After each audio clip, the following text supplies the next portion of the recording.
So, another Royals video here.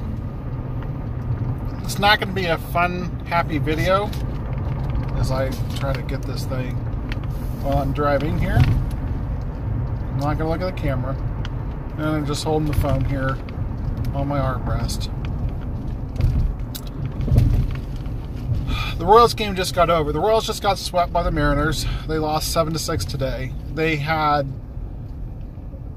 led the game 4-0, and then they were down. And then the Mariners came back and got 3 runs.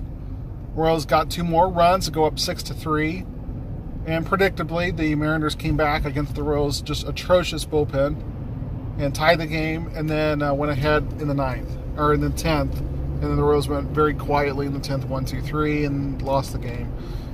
They have now lost 10 games in a row. They are at 2-10. Is that right? 2-10? Yeah, 2-10. So I'm going to lay into Ned Yost, and mostly into, not Ned Yost. I'm going to lay into Dayton Moore here. Ned's doing what he can given the cards that he's dealt. And, I made a video yesterday, and I wasn't overly happy, but, there were some signs. And actually, let's get the good things out of the way first, okay? Mondesi, 1 for 3 today with 2 walks. So he was on base 3 times. Anytime Mondesi draws walks, that's a positive sign. That's a good thing. Dozier, 3 hits, including another home run, a long home run. Soler also 2 hits. And also another long hit. It's like Soler and Dozier have to hit home runs in the same game. Like I said, Mondesi also homered. Gordon, 2 more hits. His average is at 333. He's off to a really good start. And that's good for the Royals offense. Now, the rest of this is directed to Dayton Moore.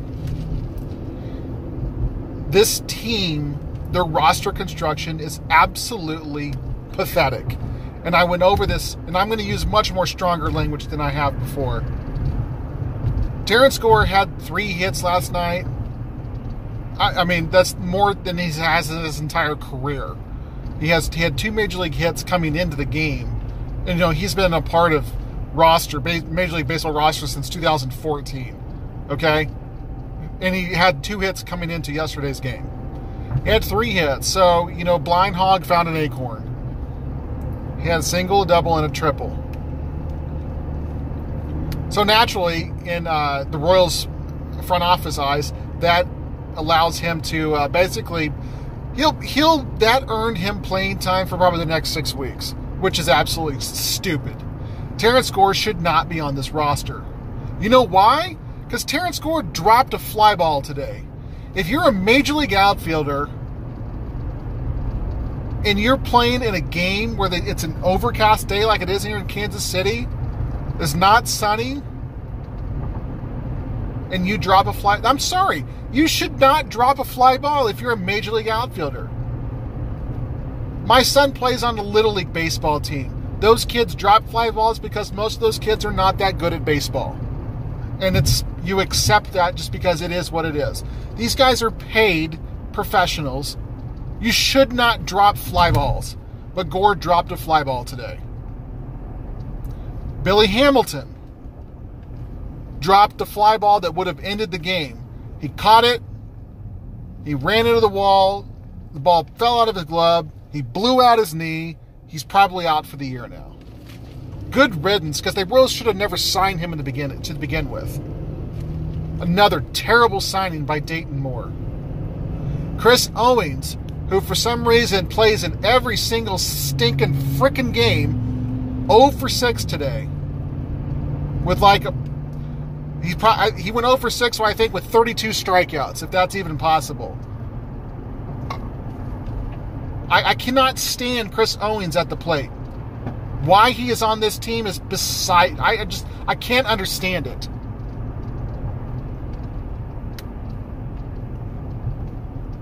And the bullpen... Brad Boxberger, who blew the game last night, comes in today and gives up 2 hits in the 9th. Now, to Boxberger's credit, he should have got out of the inning because Hamilton dropped a fly ball. Hamilton, who was supposed to come in and offer great defense in the outfield, it was done absolutely none of that in his time so far with the Royals in his first 12 games, and now he's hurt, probably out for the season. Or at least he's out for an extended period of time. This roster construction is insane. Absolutely insane. So because they brought in Hamilton basically as a defensive replacement for Gore, because Gore dropped a fly ball today too, and Gore can't hit. So they brought him in the top of the 9th inning. And then they had to take him out. They had to bring in Soler, who was the DH, because the Royals only have 3 outfielders. It's stupid. It's absolutely stupid. So they had to bring in Soler to play right field when he's really only a DH. He's not a good outfielder. So they lost their DH. They had to take O'Hearn out of the game and put in Duda. But they had to do the double switch because if the Royals would have somehow managed to tie the game in the 10th inning and gone to the 11th, the pitcher would have had to hit in the American League.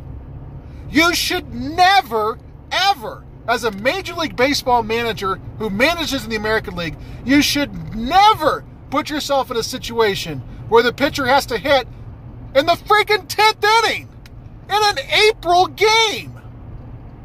I'm about to blow a gasket here.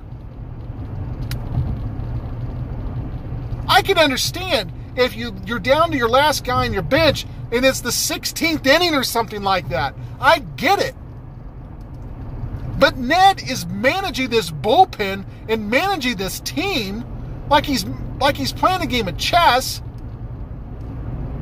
and really he's playing checkers. He's making too many moves. He's not getting guys in the right position. And now I'll defend him a little bit. Now, after ripping him a new one there, I'll defend him a little bit. He's not given the right pieces.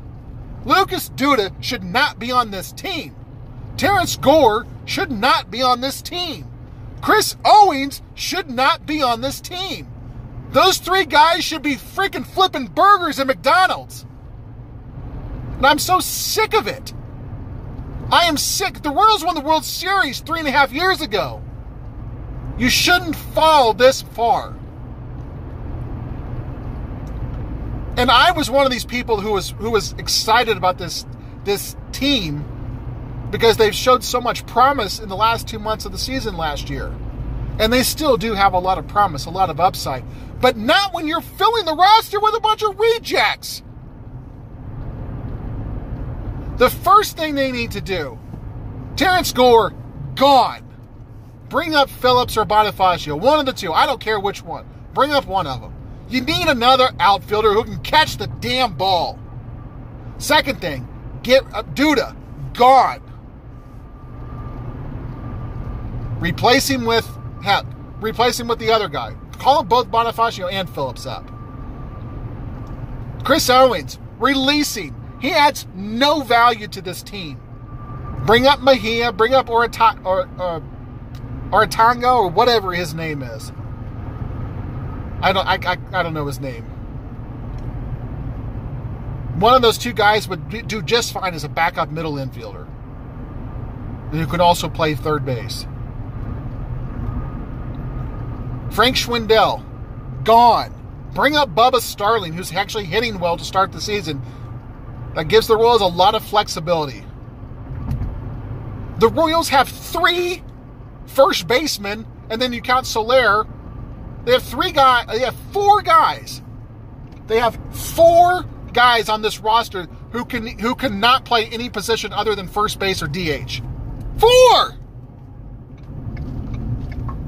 You should only have 2 of those guys. Duda and Schwindel, Gore, Owings. They all need to go. All of them need to go.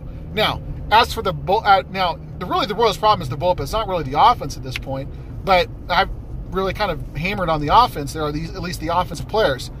The bullpen is a disaster. I don't know what they're going to do with it. They did call up Newberry. They called up Sparkman. They called up Lovelady. Sparkman gave up a home run today. I like Glenn Sparkman. We'll see what he can do. I mean, this was his first outing.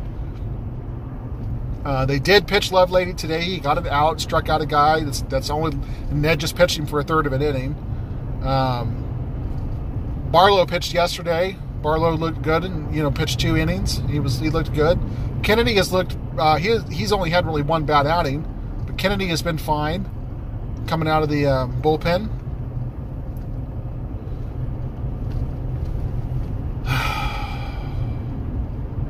Brad Boxberger has been a disaster. I wouldn't cut ties with Boxberger. He has too much of a track record of a pretty decent pitcher to cut ties with him yet. But Ned has to put these guys in position to win, and the Royals need to. It's a mental game at this point.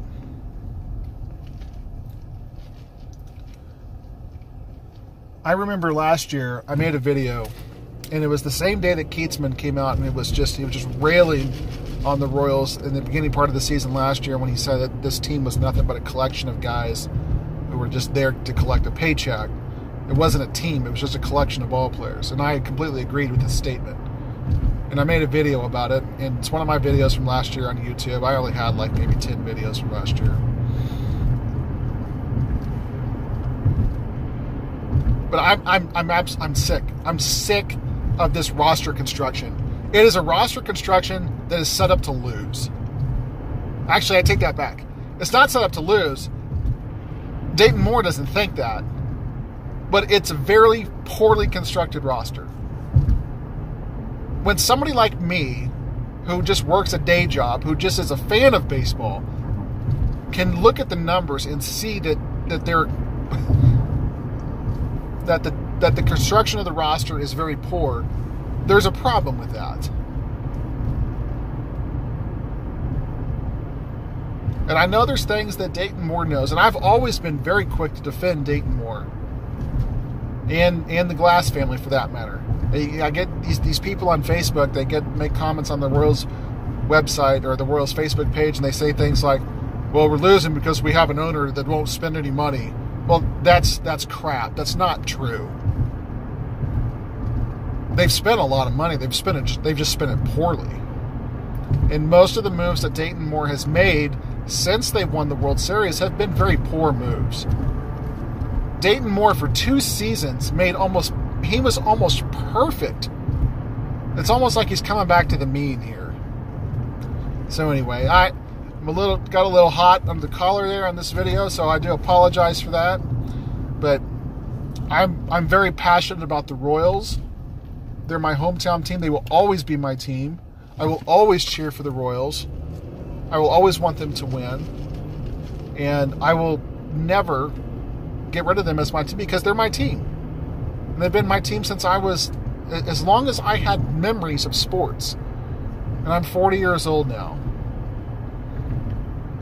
But Dayton Moore needs to put this team in a better position with its players, with its construction of the roster to win games. And then Ned Yost needs to not, dick around and just tinker around so much. Because it's not helping. So maybe this injury to Hamilton, you never want to see guys get hurt, but maybe this injury to Hamilton will be what the Royals need to maybe finally make some moves. Shake the roster up a little bit. But I'm sorry. If some of these guys are on the team too much longer, it's going to be one of those things where I just stop caring. And when the fans like me who are passionate, when we get apathetic, that's when the Royals know that they've got serious problems. Not that they're going to do anything like they care about my opinion, but I'm not the only one who shares this opinion. So, anyway, that's enough for the video here. We're closing out at 15 minutes. Thanks for watching, and we'll talk to you later.